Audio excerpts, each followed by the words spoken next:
Bonjour à tous, bienvenue à mon talk. Alors, je vais me présenter rapidement. Vous allez comprendre après pourquoi j'ai mis un caméléon aussi. Alors moi, c'est Jean Jakubowski. Je suis, comment définir mon métier? J'aime bien me définir consultant codeur, parce que ça arrive, oui, on peut être consultant et on peut coder en même temps. Donc je travaille pour une société qui s'appelle Octo Technologies et j'ai fondé la partie, donc le bureau nord d'Octo, donc je viens de Lille. Voilà, vous pouvez me contacter sur JAK78 sur Twitter. Sur mon Twitter, on parle pas mal de qualité logicielle et de tout ce qui fait que des équipes peuvent être fières de ce qu'elles font, des équipes de développement peuvent être fières de ce qu'elles font. C'est mon sujet, c'est mon dada. Et donc, je suis aussi un des auteurs d'un bouquin qui s'appelle Culture Code, qui a été écrit aussi par Octo et qui vous décrit un peu comment créer dans votre équipe ou dans votre organisation, dans votre entreprise, un environnement, des bonnes conditions qui font qu'il y a du super logiciel qui en ressort. En fait, c'est ça le but de ce bouquin. J'anime aussi le Jtjug, qui est le Java User Group de Lille, qui représente une des plus grosses communautés de développeurs de la région lilloise. Donc on est entre 150 et 200 personnes par mois qui viennent assister à un talk technique essentiellement. Et je fais aussi partie de Nord Agile, qui est l'association qui entre autres anime l'Agile Tour Lille. Donc je suis aussi un des organisateurs de l'Agile Tour ici à Lille. Alors, un petit disclaimer avant de commencer, un certain nombre de disclaimers. Je vais vous présenter mon vécu, tout simplement. Je n'ai pas la prétention d'avoir la science infuse, je n'ai pas la prétention d'avoir des recettes magiques. Je ne fais que vous présenter ce qui, pour moi, a marché, en fait. Voilà, dans mon contexte. Qui fait que quand vous essayerez des choses, et j'ai vraiment envie que vous essayiez des choses, c'est vraiment l'esprit de ce talk, c'est que vous puissiez essayer des choses. Ça ne se passera pas forcément comme ce que j'ai décrit chez vous, c'est normal. Alors, j'ai essayé ça dans des contextes d'équipes de moins de 10 personnes. C'est-à-dire que peut-être que ça marche dans des équipes plus grandes, mais juste, j'ai pas essayé. Essayez, vous me tiendrez au courant. J'ai pas non plus essayé ça dans des équipes avec du remote. J'ai essayé ça avec des équipes colocalisées. Ça peut marcher, mais je ne sais pas, j'ai pas essayé. Alors, il faut que l'équipe souffre de la non-qualité. Il faut que ce soit son problème majeur. C'est vraiment le sujet de ce talk. Okay, et il ne faut pas qu'il y ait de blocage au niveau du management. C'est-à-dire que si vous êtes dans une équipe où il y a un manager qui dit les revues de code, vous êtes gentil avec ça, mais on n'a pas le temps, arrêtez ça tout de suite, il faut livrer, on a trop de bugs à corriger. Si ces objections-là ne viennent pas des développeurs, mais viennent de managers et qui vous empêchent de faire évoluer l'équipe, ce n'est pas le sujet de ce talk. Il en faudrait un autre. Okay, c'est une situation qui ne rentre pas là-dedans. Mais on peut en parler après si vous voulez, c'est intéressant. Alors voilà, donc comme je vous disais tout à l'heure dans mon pitch, vous arrivez dans une équipe de développement, vous êtes développeur, vous connaissez un certain nombre de pratiques, TDD, les revues de code, vous savez, vous arrivez avec vos convictions dans cette équipe, vous savez que c'est des pratiques qui font du code de qualité. Et cette équipe, elle n'en fait pas. Vous aimeriez bien changer ça, okay, sans forcément en avoir le mandat, sans forcément être le boss, le coach, le consultant de cette équipe-là. Mais bon, vous aussi, vous souffrez des bugs, vous avez envie que ça change, quoi. Okay. Et donc voilà, vous aimeriez tellement changer les choses, vous qui avez tant de connaissances sur cette équipe, vous qui êtes sans doute tellement supérieur à cette équipe-là, qui avez tellement de vécu, tellement la science infuse, ok, et vous débarquez. Donc attention à la condescendance. Le piège, un des pièges numéro 1, et je plaide coupable, j'ai été condescendant. Je suis peut-être encore un peu, je ne sais pas, dites-moi, mais en tout cas, voilà, je suis tombé dans ce piège-là. Attention à la condescendance quand vous arrivez. Premier point, essayez vraiment de travailler votre posture, une posture au service de l'équipe, qui l'aide vraiment. Donc soyez humble, faites preuve d'humilité, vous êtes au service de l'équipe, vous n'êtes pas au service de votre ego. Vous devez bien connaître ce que l'équipe veut améliorer. Vous pouvez avoir plein d'idées, de problèmes que pourrait peut-être avoir l'équipe, mais est-ce que c'est le bon problème à résoudre? Vous ne le savez pas. Pensez à bien prendre conscience de ce que l'équipe veut vraiment améliorer avant de l'aider. Super important. Alors voilà, vous pensez que l'équipe, ce qu'elle fait, c'est un problème de qualité. Ok, donc elle fait du logiciel. Et selon vous, à quoi est-ce qu'on reconnaît une qualité de code qui serait pas top? Vous pouvez me donner quelques idées? Des fichiers trop longs, ok. D'autres idées? Comment? Pas de tests, ouais. Beaucoup de bugs, ouais. Des fonctionnalités sont de plus en plus longues à implémenter, ok. Une autre? Du code non commenté, d'accord. Comment? Pas d'historique, ok. Difficile à lire, ok. On a plein de choses super différentes en fait. Et quand je pose ces questions-là, il arrive parfois, là c'est pas encore tout à fait le cas pour vous, mais il arrive parfois que vous ne soyez pas d'accord entre vous. Très souvent, il y en a dans la réponse à ces questions qui me disent dans les salles de conférences, moi ce qui est important pour moi, c'est qu'il y ait du code qui soit vachement bien commenté, qu'il y ait beaucoup de commentaires, et d'autres qui me disent mais non mais les commentaires c'est nul, le code devrait être auto-documenté, il devrait être suffisamment clair pour qu'on n'ait pas besoin de commentaires. Donc en fait très souvent on a des convictions différentes autour du code de non-qualité, où c'est pas non plus les mêmes choses qui sont sorties en premier ici parmi vous. Vous n'avez pas été unanime sur la première chose qui est sortie. Alors que la première chose qui est sortie, c'est sans doute ce qui est plus important pour vous. Donc vous avez des priorités différentes et vous avez des croyances différentes en fait, sur ce qu'est la qualité de code. Mais en fait, qu'est-ce qui met tout le monde d'accord? Il y a un ou deux trucs qui ont été dits en fait. Ce qui met tout le monde d'accord, c'est de s'intéresser aux impacts. C'est les impacts de la non-qualité. Les impacts de la non-qualité, c'est les choses qui ne vont pas faire débat. C'est les choses que tout le monde peut voir. C'est les choses qui sont objectives et qui ne sont pas forcément liées à vos croyances, à vos convictions ou à votre vécu dans un autre contexte que l'équipe que vous aidez. Donc quelques exemples d'impact, on en a cité quelques-uns justement. Ça peut être par exemple un time to market qui est trop long, c'est-à-dire que voilà, vous mettez vachement de temps à livrer de nouvelles fonctionnalités, à mettre dans les mains des utilisateurs de nouvelles fonctionnalités terminées et qui fonctionnent bien. Et vous mettez de plus en plus de temps. C'est un symptôme de non-qualité. Des indisponibilités accrues, ça plante, ça crache, il y a des bugs, tout ça. Et une auquel on ne pense pas forcément toujours, c'est aussi le désengagement des développeurs. On a parfois dans nos entreprises des projets sur lesquels personne ne veut aller, des projets sur lesquels on a du mal à garder les gens, des projets sur lesquels les gens sont blasés en fait. Ok, on n'est pas à un bug près, c'est pas forcément très grave, on est découragé, on a du mal à retenir les talents et encore moins à les attirer. Donc ça, c'est un point aussi, c'est aussi un impact de la non-qualité. Alors, est-ce que vous connaissez ce monsieur? Quelqu'un le connaît? Non? C'est Lord Kelvin. Et Lord Kelvin, il a dit un truc intéressant qui est, si vous ne savez pas le mesurer, c'est que vous aurez beaucoup de mal à l'améliorer.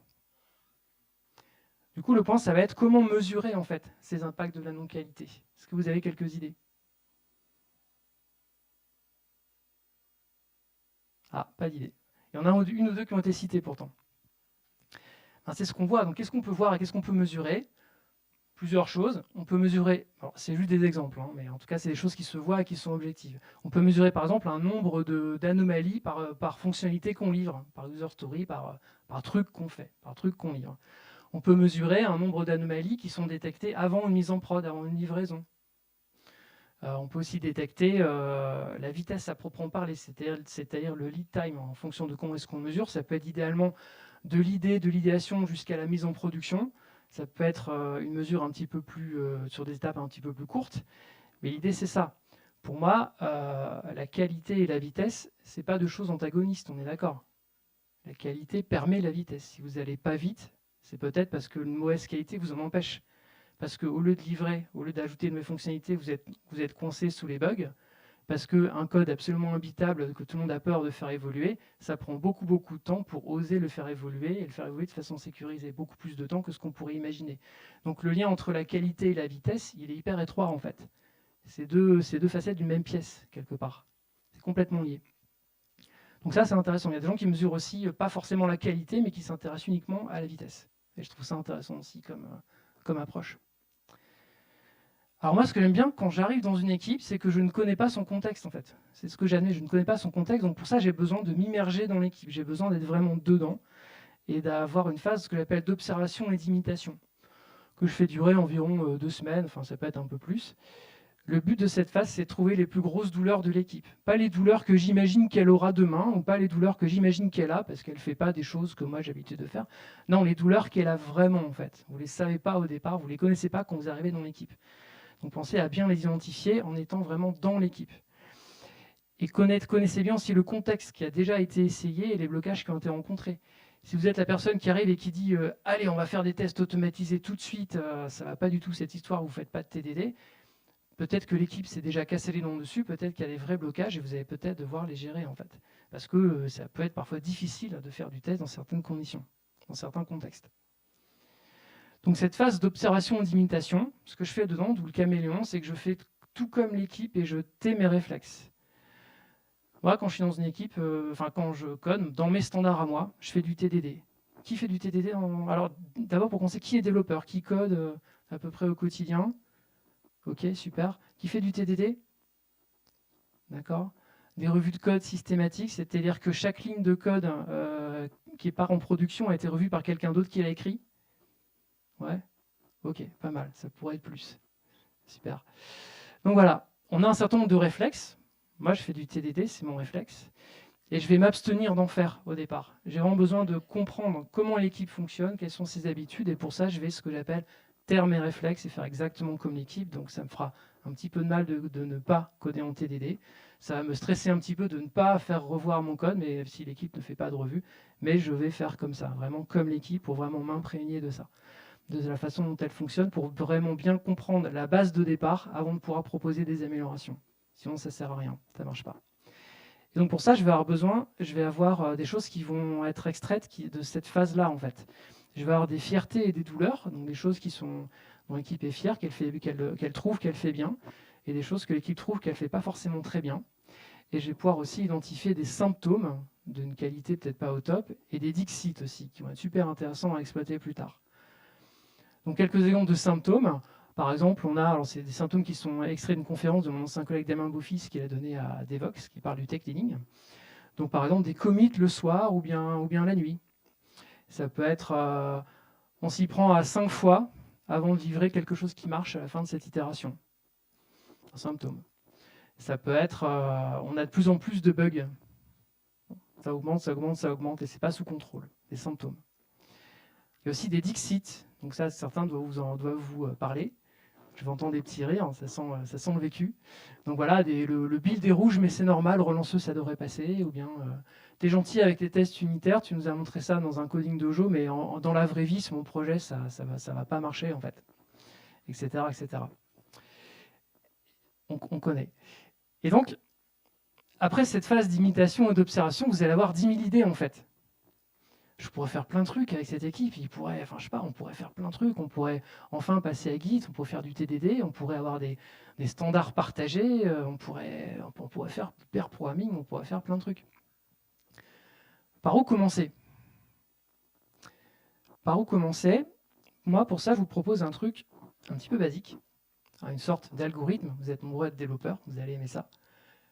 Qui est, vous commencez par un problème concret observé par toute l'équipe. Vous ne commencez pas par un problème que vous êtes seul à observer. Vous ne commencez pas par un problème que vous imaginez que l'équipe aura dans le futur. Non, vous commencez par un problème que l'équipe a maintenant et que toute l'équipe voit.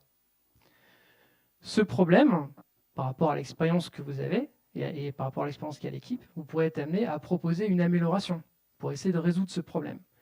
Vous êtes face à une équipe qui passe plein de temps dans les bugs. Elle est noyée dans la non-qualité.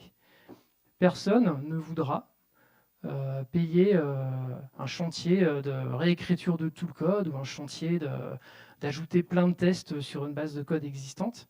Ça ne va pas marcher, personne ne voudra le faire. Donc proposer face à un problème une petite amélioration, une amélioration digeste, une amélioration facile à mettre en œuvre, même si c'est un tout petit pas. Proposer juste un tout petit truc qui sera réaliste en fait. Et peu à peu, donc après cette amélioration, comme vous n'avez pas la science infuse, il se pourrait que cette amélioration-là ne fonctionne pas, ne soit pas forcément adaptée. Vous avez besoin de comprendre, enfin de savoir si cette amélioration fonctionne. Donc observez les résultats. Est-ce que votre idée a fonctionné? Est-ce que votre idée permet d'améliorer ne serait-ce qu'un tout petit peu le problème que vous avez face à vous? Et vous recommencez, et vous faites ça peu à peu, étape par étape. Ça implique de pouvoir voir les problèmes. Il faut que l'équipe puisse ensemble voir les problèmes. Ça veut dire les rendre visibles, ces problèmes-là. Pour ça, mon allié, c'est le management visuel.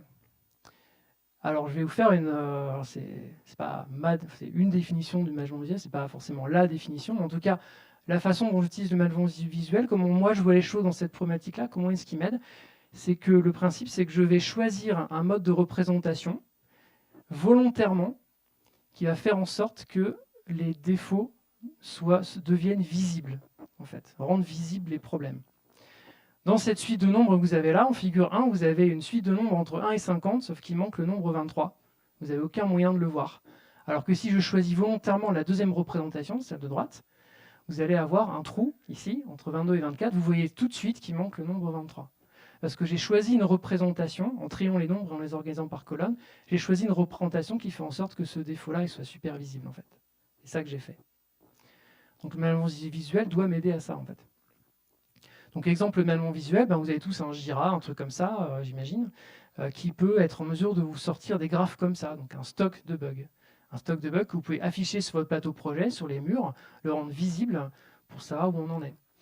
Vous avez aussi le principe du bac rouge. Donc le bac rouge, qu'est-ce que c'est? Ça vient de l'industrie, des gens qui font du lean management et qui, dans l'industrie, quand il y a une pièce qui, alors je ne suis pas expert lean management, je vous préviens tout de suite, mais quand il y a une pièce qui est en défaut, quand il y a un problème de fabrication au niveau de l'atelier, ben les gens mettent la pièce en défaut dans un bac rouge. Et quand le bac rouge, il y a une pièce qui est à l'intérieur, et ben ça se voit en fait dans l'atelier. Et comme ça se voit, on va être un peu plus en mesure de prendre des décisions et de se dire est-ce qu'il faut arrêter la production? En tout cas, il faut faire quelque chose. Les problèmes, les défauts de fabrication sont rendus visibles par ce bac rouge.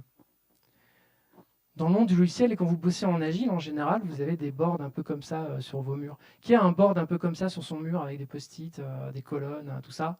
Ça vous parle? Pas tant que ça. Donc je vais expliquer un petit peu. Ça, c'est une équipe agile qui a des post-it sur son mur. Elle visualise son activité de production de logiciels, qui est en différentes étapes. Donc un post-it, c'est un truc à faire. Ça peut être une user story, une tâche, peu importe, c'est un truc à faire dans le logiciel, un changement à faire dans le logiciel. Ce truc à faire, ça a différentes étapes de fabrication. Ça commence à développer, ensuite ça passe en cours, à revoir par un de mes collègues, etc., etc. Et à la fin, on a une étape qui est à recéter, à valider par le product owner. C'est comme ça que cette équipe fonctionne. Un product owner qui à la fin vérifie que ce qu'on lui a livré, ça correspond bien à ce qu'il fallait faire en fait. Voilà. Et donc cette équipe-là, au début, je me suis dit tiens, ce serait intéressant qu'ils fassent du TDD. Et ce qui est pas mal, c'est que cette équipe, pourtant, elle a rendu les blocages sur ces cartes, sur ces post-it, visibles avec le petit point d'exclamation. Vous voyez le petit panneau warning. Et en fait, on voit tout de suite ici que là où il y a plus de warning, c'est pas là où je m'attendais au départ quand j'avais dans cette équipe-là, c'est au niveau de la phase à recéter par le product owner. C'est-à-dire qu'il y avait beaucoup de défauts qui n'étaient pas forcément de l'ordre des bugs à proprement parler, mais qui étaient de l'ordre d'incompréhension sur le besoin. Donc là, dans cette équipe-là, s'il fallait proposer une partie qui se termine par DD, pas mal à la mode, on a TDD, BDD, DDD, etc., ce type de pratique-là. Moi, j'aurais plutôt, s'il fallait, proposer des choses comme BDD, donc Behavior Driven Development, plutôt que TDD. Donc BDD, c'est une façon de faire, une technique qui se base sur des conversations autour des trois amigos, c'est-à-dire les développeurs, les testeurs et les parties prenantes métiers, les utilisateurs ou leurs représentants, basé sur des conversations dont il ressort des exemples. On partage ensemble la même compréhension du besoin. On utilise des exemples pour cela. Et ces exemples peuvent devenir des tests automatisés si on le souhaite. On n'est pas forcément obligé d'automatiser tout dans BDD, mais si on le souhaite, on peut avoir des tests automatisés. J'aurais plutôt, dans cette équipe-là, comme c'est son problème majeur, le plus visible et le plus douloureux, c'est plutôt ça que j'aurais proposé en premier. Au départ, je ne savais pas, je n'avais pas forcément vu le problème. Il a été rendu visible. Alors un autre élément qui est super important pour voir le problème, c'est aussi la rétrospective. Qui fait des rétrospectives régulières dans ces projets agiles? Ok, bien, la plupart. Donc voilà, en rétrospective, vous avez le format classique, équipe drop start, etc., peu importe. Donc c'est un moment dans lequel on sort un petit peu du projet et on se parle des choses. On se dit ce qui va bien, on se dit ce qui va pas bien et on se dit les idées d'amélioration. Ça va être clairement votre moment clé ici pour vous exprimer et pour dire voilà, ça va bien, ça va pas bien. Voilà les idées d'amélioration que je peux mettre face à des problèmes concrets que toute l'équipe a observés, puisqu'on parle de ça en rétrospective. On parle des problèmes qu'on a observés ensemble et maintenant. Pas des problèmes qu'on imagine, pas des problèmes qu'on anticipe. Alors voilà, on a des bugs, on a des problèmes. Ce que je vous propose de faire, c'est peut-être pas de les résoudre n'importe comment. Que faire quand il y a un bug? Je vais vous raconter une petite histoire d'un bug dans une équipe. L'application a planté, l'utilisateur n'est pas très content. Pourquoi est-ce qu'elle a planté? On va le fixer déjà. Les utilisateurs n'ont plus accès à l'application. Très bien. Pourquoi ils n'ont plus accès à l'application? Parce que les requêtes plantent en null pointer exception. Bon, je parle technique, je parle Java. Ok, voilà. Ça plante en null pointer exception. Pourquoi? Parce qu'il y a une propriété dans un fichier qui n'était pas là, qui s'appelle nodeparams.country et qui était absente. Ah, super! On a trouvé le problème. C'est pour ça que ça plante. Alors, on va corriger. On va livrer et tout va bien se passer. Et qu'est-ce qui s'est passé un mois plus tard? L'application implantée. En fait, c'était intéressant cette suite de pourquoi, là, c'était pas mal, mais on n'est pas allé jusqu'au bout. Et si on allait un petit peu plus loin, plutôt que de se contenter de fixer le bug? Et si on disait plutôt ça? Ok, la propriété de notre params, un point contré, il est à nul, c'est bien, on sait qu'on va devoir la fixer, mais en fait, pourquoi elle est à nul? On va aller un petit peu plus loin. Pourquoi elle est à nul? Parce qu'on n'a pas été précisé lors du déploiement. Pourquoi? Parce qu'on l'a oublié. Et à force de remonter la chaîne des pourquoi, là j'en ai 5, comme par hasard, pour ceux qui font un peu lean management.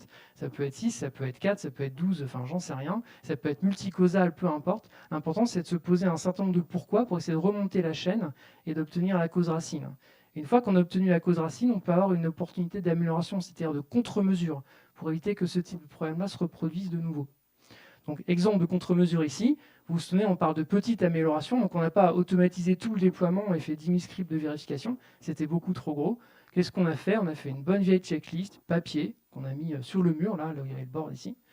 Un truc très con, on se dit, est-ce que, avant de déployer, tu as pensé à vérifier telle ou telle propriété dans le fichier?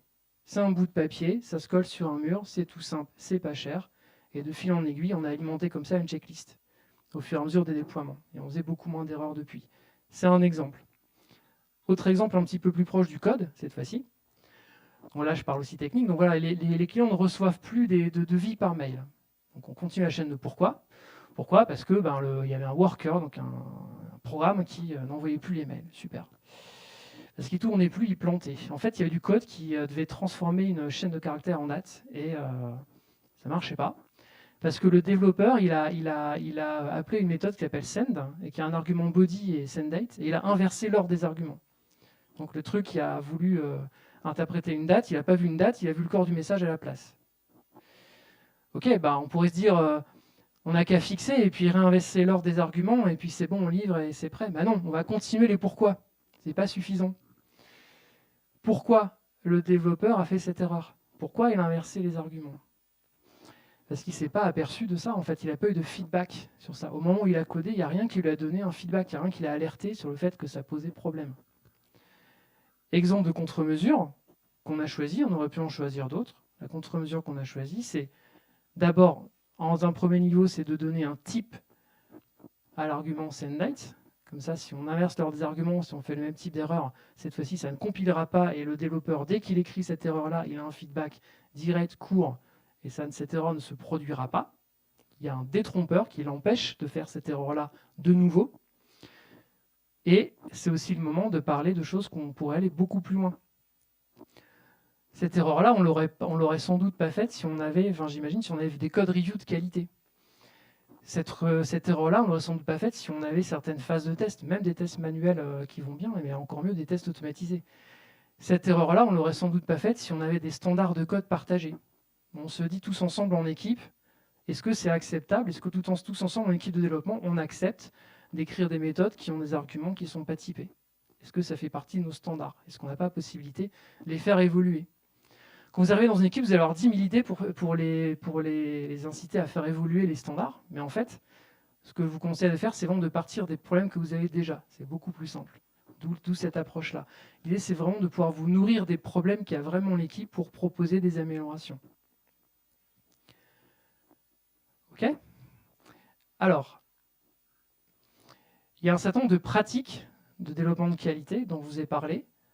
J'ai évoqué brièvement TDD, donc du test driven développement, j'ai évoqué brièvement des revues de code, du pair programming, des choses comme ça.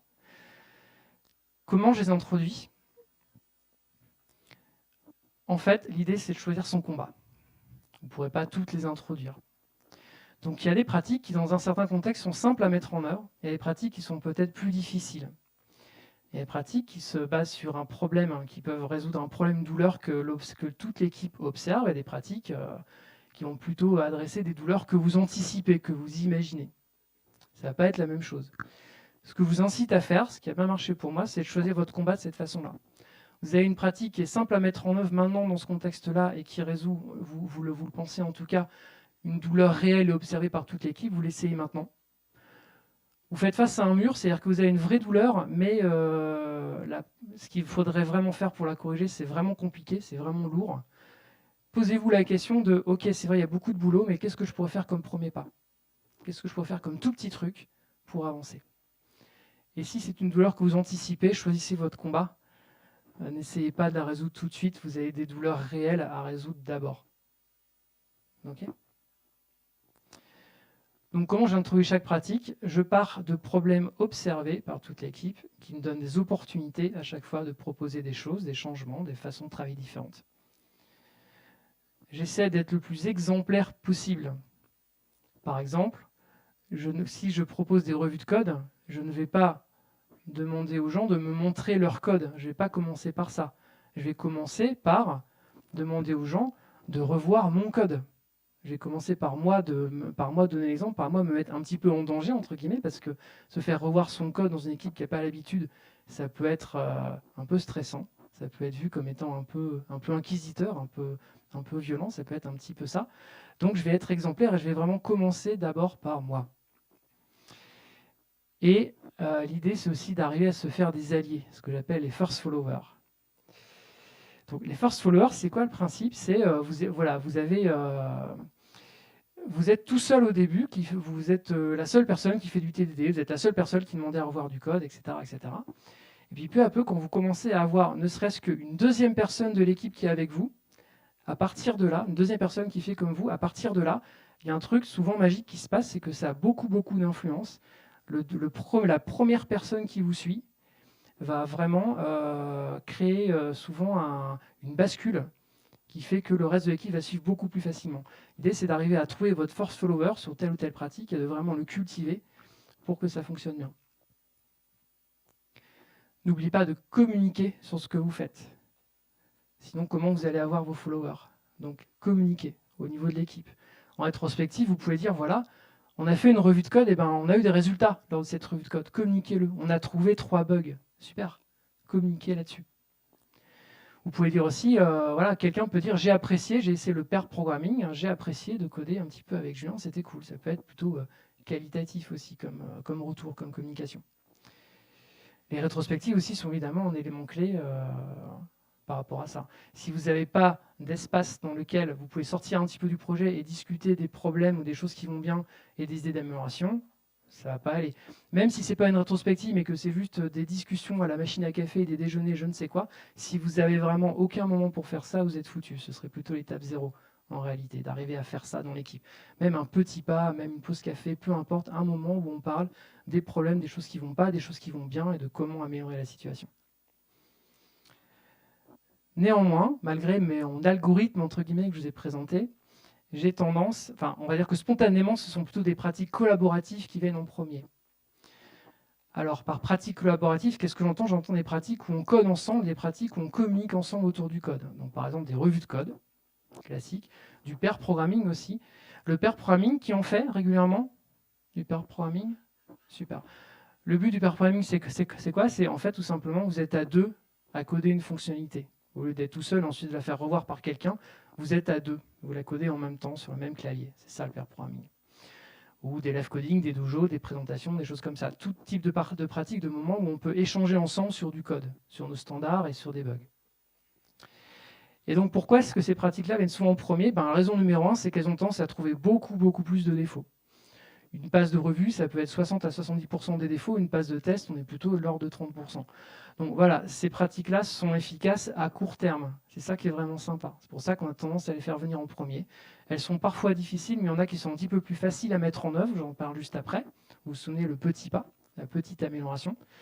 Celles vous permettent de communiquer et de vous donner un terrain de jeu pour communiquer par rapport à ça. Si vous avez des pratiques qui vous permettent d'échanger ensemble autour du code, vous avez besoin de ça pour ensuite proposer d'autres pratiques. Par exemple, si vous voulez montrer TDD, TDD, c'est Test Driven Development, c'est un geste de développeur, c'est une pratique. Ça se montre en dynamique, ça ne se montre pas par le résultat du code, mais par la façon de coder. Si vous n'avez pas de pair programming dans votre équipe, ça va être un petit peu compliqué de pouvoir montrer cette pratique-là si vous ne la pratiquez pas avec quelqu'un. Donc ça vous donne ce terrain de jeu. La revue de code, là je vous montre ici un petit exemple d'une salle de réunion d'un de mes clients dans lequel il y a une revue de code collective. Donc le principe c'est que vous avez quelqu'un qui est développeur. Son job ici au développeur, son objectif, c'est que les gens qui sont dans la salle trouvent un maximum de défauts dans le code qu'ils voient. le boulot, l'objectif des lecteurs, c'est qu'eux doivent trouver un maximum de défauts dans le code qui leur est présenté. Et il n'y a pas d'autre objectif à la réunion. Ce n'est pas le lieu de faire des querelles de clochers, des débats, des choses comme ça. On veut trouver un maximum de défauts parce qu'on est tous ensemble autour d'une table, ça coûte cher, on veut trouver un maximum de défauts. C'est ça le but. Et on peut avoir des rôles de facilitation, des modérateurs, des timekeepers, des scripts, des gens comme ça, qui vont permettre d'aider à ce que la réunion se passe bien. Et comme toute réunion, il y a un facilitateur, un animateur qui va permettre de faciliter ça et de vérifier que la réunion tient ses objectifs, qu'il y a un maximum de défauts qui soient trouvés dans le code. Ça, c'est un exemple de format de revue de code plutôt formel et structuré. Alors pourquoi la revue de code, c'est intéressant? Parce qu'un défaut, ça coûte de plus en plus cher à corriger au fur et à mesure de la distance avec laquelle il a été produit. Si votre défaut il est vu en phase, on va dire, de recettes, de tests, de qualification, des choses comme ça, c'est-à-dire qu'à partir du moment où il quitte l'équipe, il va avoir tendance à coûter 4 fois plus cher que s'il est trouvé dès le développement. Et c'est exponentiel en fait, au fur et à mesure de la distance. Et s'il est trouvé en production, alors là, ça peut être assez nos limites, perte de chiffre d'affaires, surcharge du support, enfin, il y a plein de bugs aussi annexes autour de ça. Et en production, c'est le moment où vous avez développé, le moment où c'est en production, ça peut être relativement long aussi. Donc on n'est plus dans le focus, on n'est plus dans ce qu'on a fait, on s'en souvient plus forcément très bien. Il faut qu'on revienne dans le code, c'est beaucoup plus long aussi de faire ça que de voir ça directement là où ça a été développé. Du coup, investir dans des pratiques de développement qui trouvent un maximum de défauts au plus tôt, c'est super intéressant, c'est super rentable. C'est tellement rentable qu'il y a des stats qui ont été faites. Il y a notamment une étude qui s'appelle la National Software Quality Experiment, qui a été faite par des gens dans le secteur de la défense américaine, sur toute une galaxie de tout un patrimoine applicatif, qui montre que pour les gens qui font des revues de code, quand ils investissent 1 heure de revue, ils gagnent 4 heures de bug fix. C'est assez monstrueux. Je vous ai dit qu'il fallait mesurer, vous vous souvenez de Lord Kelvin, donc n'hésitez pas à mesurer aussi vos revues de code. Vous ne pouvez pas savoir si vos revues de code sont efficaces ou pas si vous ne mesurez pas. Donc exemple de mesure, un nombre de défauts qui sont trouvés lors de la revue, ou le fait que vous êtes en capacité de revoir un peu plus de lignes au fur et à mesure. Mesurez bien ça, sinon comment vous savez que vos revues de code sont efficaces en fait? Vous ne savez pas, donc mesurez. Alors des pratiques collaboratives, il y en a pas mal. Je vous inviterai plutôt à lire Culture Code, que vous pourrez télécharger sur le site octo.com, qui est un bouquin gratuit. Donc voilà, il y a des revues de code collectives qui sont super efficaces, mais qui sont parfois un peu difficiles à mettre en œuvre. On a des revues par impair, c'est un petit peu l'inverse. Par impair, c'est-à-dire qu'il y a un seul de mes collègues qui revoit le code, et pas tous, comme dans la salle de réunion que vous avez vue là. Ou le pair programming également, où là, on va carrément coder ensemble. Donc là, le feedback qu'on a sur les erreurs, il est instantané. On n'attend pas 1 semaine ou 2 en revue avant de pouvoir corriger le défaut. On le voit tout de suite, ce qui est super intéressant. Alors, on peut aussi introduire des pratiques comme du pair programming ou du mob programming. Moi, ce que j'aime bien faire, c'est que je commence par des demandes. Mob programming, je vous explique juste après. Je commence par des demandes d'aide. Alors oui, si j'arrive dans l'équipe et que je dis salut les gars, les nanas, on va faire du pair programming, on va me regarder avec des yeux un petit peu bizarres. Mais si c'est je suis nouveau, je viens d'arriver, je ne connais pas très bien cette partie du code-là, est-ce que tu pourrais m'aider? Est-ce que tu pourrais venir? Ouais, je sais, tu n'as pas le temps, mais juste 15 minutes, promis. Tu vas venir m'aider, s'il te plaît, à côté de mon poste. Et puis, en fait, on va se mettre à coder un petit peu ensemble pour essayer de m'aider et de résoudre ce problème-là, tout doucement, pendant 15 minutes. On va y aller tout doucement. Et de demande d'aide en demande d'aide, il va y avoir de plus en plus de followers. Vous vous souvenez du first follower, donc de plus en plus de gens. Vous allez vous faire de plus en plus d'amis, entre guillemets, de partenaires avec qui vous allez faire du pair programming. Ça va finir par s'appeler du pair programming.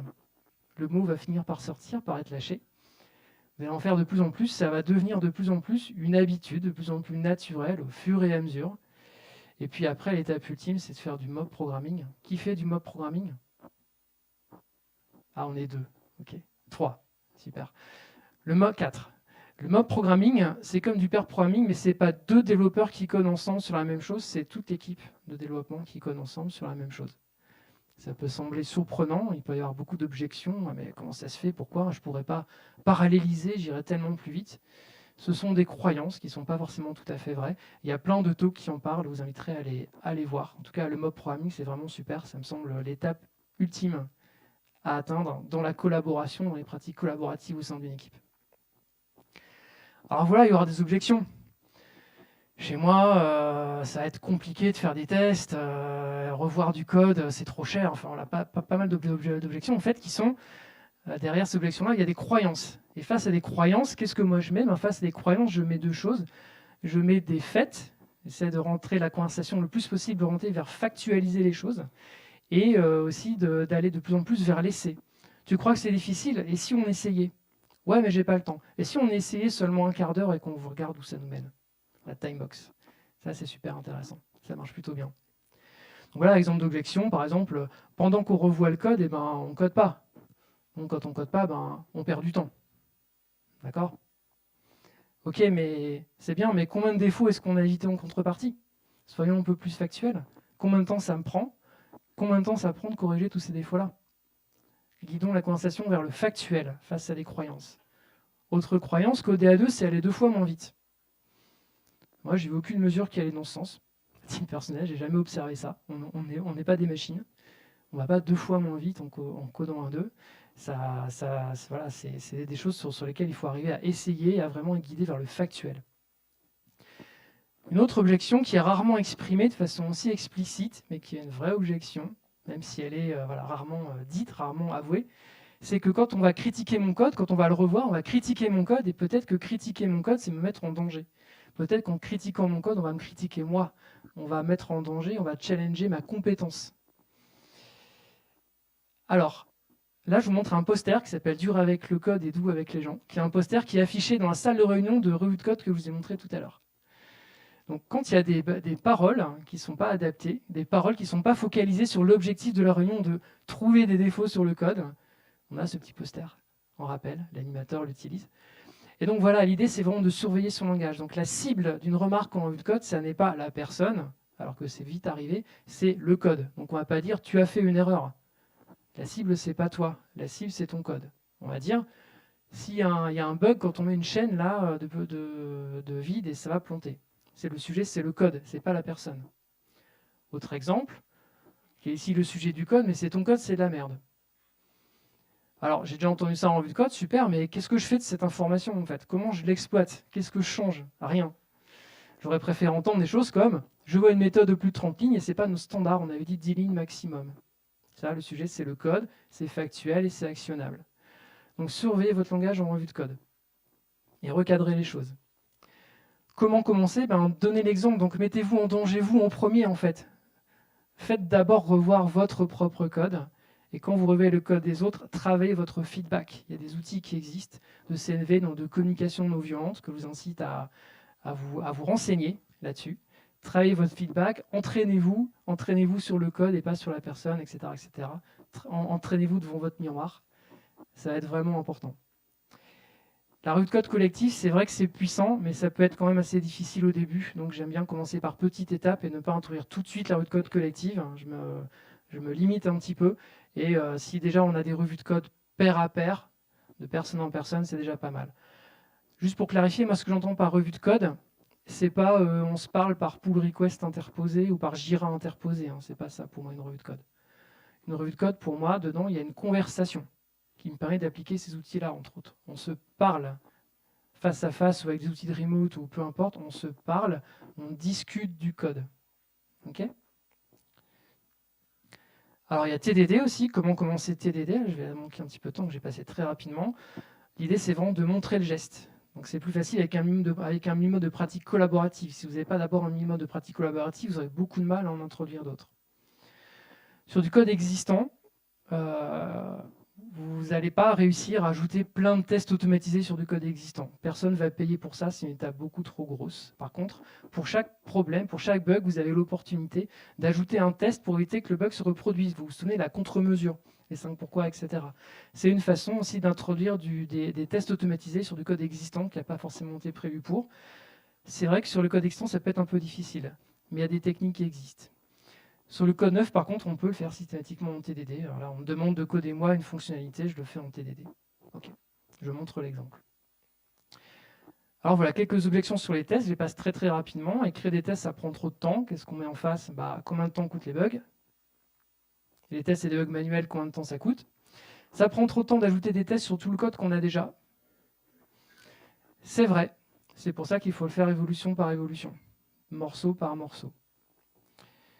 Mon code à moi, il n'est pas testable. C'est trop difficile à tester, il n'a pas été prévu pour. C'est vrai, c'est compliqué, mais il y a des techniques qui existent pour progressivement ajouter des tests auto-métiers sur du code existant, notamment un très bon bouquin qui est écrit par Martin Fowler, si je me souviens bien, qui est Working Effectively with Legacy Code, ou par Michael Feathers, pardon, qui est Working Effectively with Legacy Code. Vous pouvez aussi montrer des katas dans des exercices de codage qui sont spécialement faits pour vous montrer un code qui est censé pas être testable, et pourtant on y arrive, on arrive à le faire évoluer quand même dans ce bon sens-là, par certains patterns, par certaines techniques. Vous pouvez aussi essayer d'ajouter un test en timebox, c'est-à-dire on peut se dire ensemble, ton code il est peut-être trop difficile à être testé, très bien, mais si on essaye ensemble d'écrire un test, ouais mais on n'a pas le temps, ça sert à rien, ouais mais juste 15 minutes, et on voit où ça nous mène. Et parfois on a des super résultats, la timebox. Parfois non, parfois oui. Alors voilà, vous êtes dans une équipe, et c'est un peu un combat parfois d'arriver à changer les choses, d'arriver à améliorer la situation. Et donc, il faut arriver à gérer sa motivation. Sa motivation, ça se gère, en fait. Donc, j'ai des petits tips pour ça, pour éviter les coups de mou, pour arriver à survivre à ça. La première, c'est de savourer les petites victoires, comme disait aussi Alexis Monville tout à l'heure. Savourer les petites victoires. Donc voilà, vous guettez bien ce qui se passe. Exemple de petite victoire, c'est pas vous qui avez proposé de revoir le code, c'est quelqu'un d'autre qui l'a proposé. Super, petite victoire. Ou alors, on a 500 bugs à corriger, on a encore toute une montagne, mais aujourd'hui, on en a 499. Petite victoire. Okay, donc voilà, essayez bien de les savourer, d'en profiter et de vous nourrir de ça pour garder votre motivation. Même les tout petits trucs, vous voyez vraiment le verre à moitié plein, la toute première marche, ce tout petit fléchissement, c'est super important de bien avoir conscience de ça. Observez les mesures, une opportunité aussi de voir ces petites victoires-là. Vous vous souvenez, vous avez des mesures, Lord Kelvin, tout ça. Reposez-vous sur vos alliés. Vous vous souvenez, vous avez fait des alliés et des force followers. N'essayez pas d'investir de l'énergie sur les gens qui sont les plus résistants, les plus réfractaires. C'est pas la peine. Vous allez vous cramer. Ne le faites pas en fait, ça sert à rien. Investissez de l'énergie sur les gens qui vont vous suivre un petit peu plus facilement. C'est beaucoup plus efficace, quitte à ce que la pression sociale fasse le reste. Et quand vous avez un coup de mou, vos alliés, vous pouvez vous reposer sur vos alliés. Ils sont là eux aussi pour vous aider. Écoutez bien l'équipe aussi.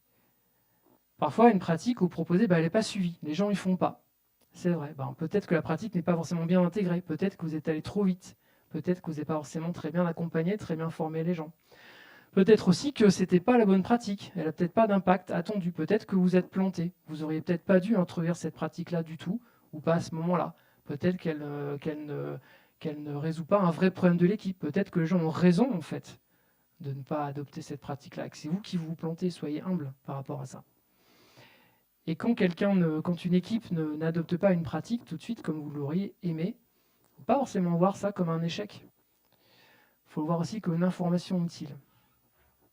C'était peut-être pas le bon moment, c'était peut-être pas la bonne chose à faire, c'est une information utile. Recadrez de ça de façon positive aussi pour gérer votre motivation. Et évidemment, vous êtes humble, vous n'avez pas le monopole des bonnes idées. Donc il y a des gens dans votre équipe qui vont, et c'est une petite ou même une grosse victoire, qui vont vous proposer des trucs à améliorer eux aussi. Vous n'allez pas forcément être la seule personne. C'est peut-être des choses avec lesquelles vous ne serez pas si d'accord que ça. Peut-être que vous pensez que ce n'est pas forcément la meilleure idée possible. Peut-être. Mais c'est quand même bien de les laisser passer. Sauf si vous trouvez ça complètement déconnant, mais c'est quand même bien de les laisser passer. Pourquoi ? Parce que vous ne serez pas toujours dans cette équipe. Vous n'êtes pas un super-héros qui allait changer les choses. Vous ne pouvez pas apporter ça tout seul.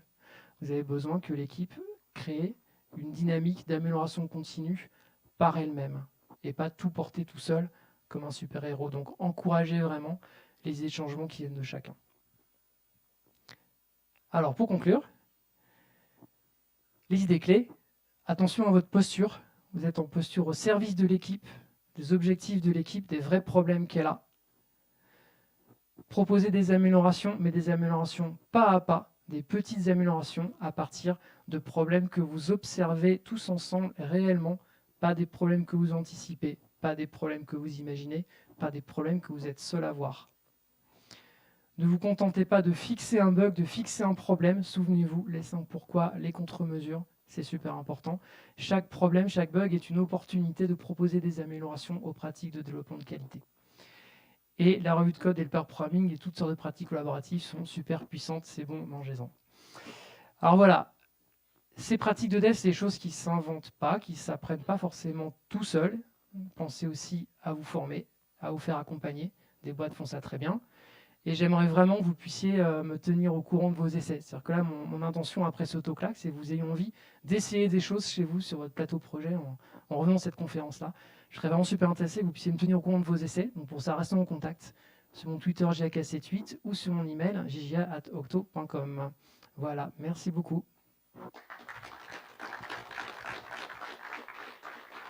Je crois qu'on a le temps pour des questions. On a du temps pour les questions. Super. 5 minutes.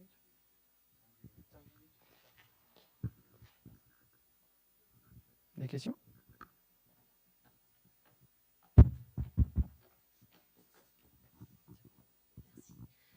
Moi, je connaissais pas le mob programming, mais jusqu'à combien de développeurs, du coup, ça peut être mis en pratique? Parce que j'imagine qu'il y a un seuil au bout d'un moment où ça devient, au contraire, peut-être un peu moins performant.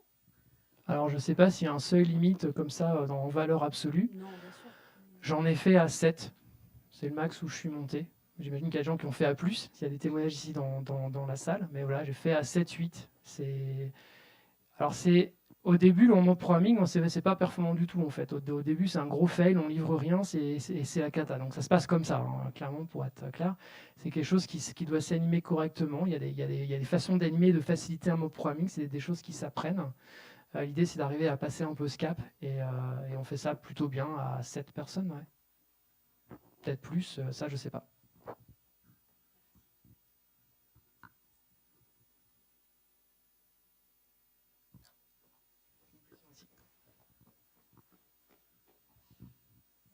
Moi, je voulais savoir comment on peut mesurer un petit peu factuellement l'intérêt des peer et mob programming. Autant pour la revue de code, vous avez dit qu'on pouvait éventuellement mesurer le nombre de bugs évités, etc. Tout ça pour contrer les objectivations qu'il peut y avoir là-dessus. Qu'est-ce qu'on peut répondre plus qu'on n'a pas de mesure, mais bon. Sur le pair programming spécifiquement. Peer ou mob programming, ouais.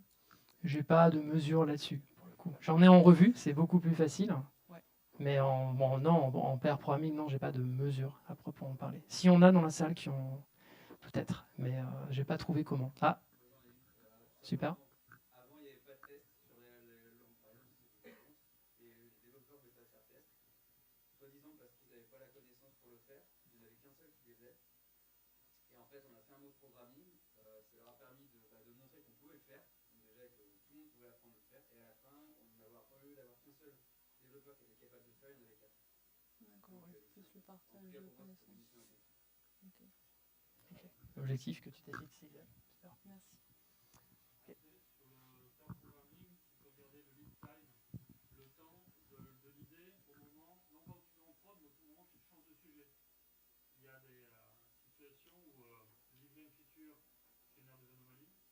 Et le fait d'être en pair programming, c'est comme une revue de code en permanence, en continu. Et en plus de ça, quand il y en a un qui fatigue, l'autre prend le relais. Et on passe beaucoup de temps à se poser beaucoup de questions quand on développe. Et le fait d'être en pair programming, ça nous donne beaucoup de réponses. Et donc finalement, être deux sur une feature, on va peut-être plus vite. Et ça, tu peux le mesurer avec du lead time en incluant le temps de correction des anomalies dans ta feature. Après, quand je disais que j'avais pas de mesure, en fait, comment dire, les mesures de base que je vais présenter, là, ça peut être le item, ça peut être le stock de bugs en diminution ou en augmentation, enfin, ce genre de choses-là. Avant, je faisais pas de pair programming, j'étais là dans ces mesures. Après, je fais du pair programming et je suis là dans ces mesures. Là où je dis que j'ai pas de mesure, c'est que j'ai pas forcément de mesure aujourd'hui sur du pair programming spécifiquement, comme je peux en avoir en revue de code. Mais par contre, évidemment, à chaque fois que j'introduis une pratique, il faut quand même que les mesures que je me suis fixées de plus de bout en bout, comme le stock de bugs, les items, etc., on puisse voir un impact dessus, quoi. Donc on peut donc imaginer que c'est parce que j'ai mis du pair programming que ça a réduit. Voilà.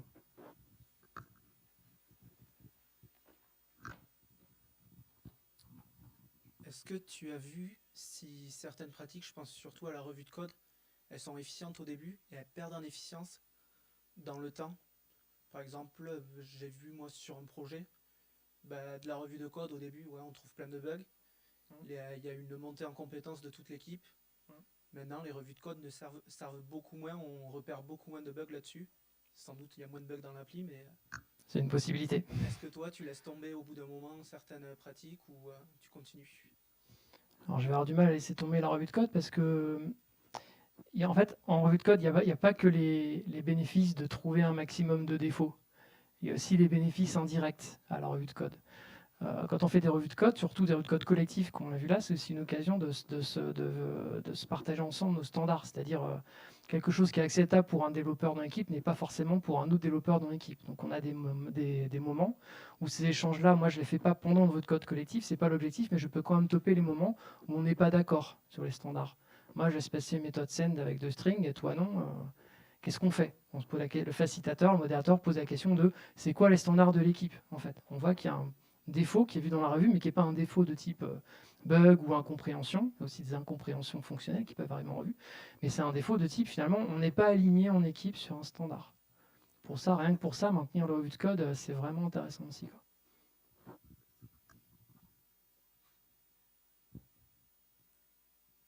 Est-ce qu'il y a d'autres questions? Moi, sans micro, l'idée que le nécessaire que tu as testé, c'est des équipes inférieures à 10 personnes. Il ne fallait pas que le management te bloque. Donc, tu t'es constamment trouvé dans des situations, tu as mis dans des équipes, et on t'a dit fais ce que tu veux, il faut que ça marche. Alors, pas constamment, mais c'est les situations que j'en parle ici. Ouais. Du coup, ta question, c'est... Moi, dans la vie de tous les jours, j'ai des potes développeurs qui me disent à chaque fois que le PO vient et qu'il nous voit deux derrière une machine, il fait la petite réflexion sympa. J'assiste à un assassinat de productivité avec 2 mecs derrière un PC. c'est quoi le factuel en face? Eh bien, voilà, c'est souvent des petites équipes, ça va avoir 5 pour le coup, où ces choses-là, c'est pratique, il n'y a pas forcément de Jira, un tout petit, et c'est pas rien de mesuré, donc ça ne peut rien prouver. Ouais, ça peut être un point, mais là, ce product owner-là, quelle est son intention au moment où il réagit? Moi, j'imagine que c'est pas son métier, mais que la hiérarchie fait qu'on a du mal à se rendre compte. C'est un sujet compliqué qui n'est clairement pas le sujet de cette classe. Tu vois, on peut en débattre, enfin, pas en débattre, mais en discuter après. Voilà. Chaque contexte est différent, mais je me poserai la question de l'intention de la personne qui fait cette remarque-là. Moi, j'aurais tendance à lui faire un feedback assez ferme, mais en communication non violente, parce que je trouve qu'elle fait de l'ingérence dans la façon de faire de l'équipe. On poserait la question de pourquoi est-ce qu'elle a besoin de faire de l'ingérence, quelle douleur elle a derrière, probablement une insatisfaction par rapport à la productivité, quels sont ses objectifs, je ne sais pas. Enfin voilà, c'est toute une conversation à avoir avec cette personne-là, je pense. D'autres questions?